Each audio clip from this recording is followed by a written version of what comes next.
السلام علیکم ورحمت الله وبرکاته. امید لرم چې ټول ورونه خويندې به ښه یې، د صحت په جامه به یې. نن مې ستاسو دپاره د هغه رونو خویندو دپاره یو مجرب عمل یو وظیفه راوړې ده.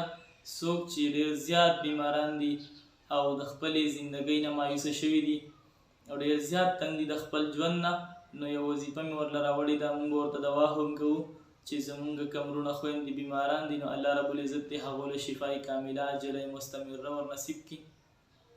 خو موږ به چې دی علاج به کوو، موږ به خپل اسباب به اختیاروو او توکل دا به موږ به الله رب العزت باندې لرو، ځکه چې شافي او شفا ورکوونکی ذات چې دی دا د الله رب العزت ذات دی. دا نه ډاکټر شفا ورکولی شي او هېڅ هم نور شفا نشي ورکولی، علاجونه هېڅ هم شفا نشي ورکولی، د الله رب العزت به شفا ورکوي.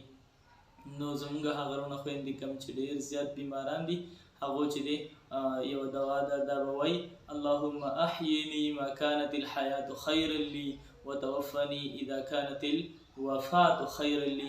دا وظیفه چې دی دا د ځان سره بار بار وایي، نو الله رب العزت چې دی دله به شفای کامله عاجله مستمره ور نصیب کوي.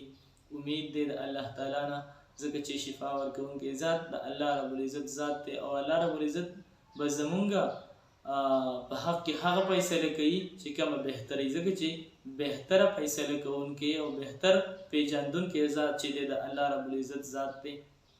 نو الله دې وکړي چې زمونږ کوم رونه خویندې بیماران دي، الله رب العزت دې هغو له شفای کامله عاجله مستمره ور نصیب کړي. او اخر کې تاسو ته صرف یو ریکویسټ کوم چې زما چینل ورسره سبسکرایب کړئ، د بیل آیکن ورسره ووهئ چې زمونږ هر نوې ویډیو چې دی دا تاسو ته در ورسي. او زما ویډیو که تاسو نه کیدای شي شیر کوئ هم، چې نور ملګري کم دي نو د هغو چې دی نو هم خدمت وکړی شي. زه به انشاءالله ستاسو د خدمت دپاره حاضر یم، تاسو ما سره صرف د امداد کولی شئ. انشاءالله په لوی الله مو سپارم، په بلې ویډیو کې بیا ملاقات کیږي. د الله تعالی په امان.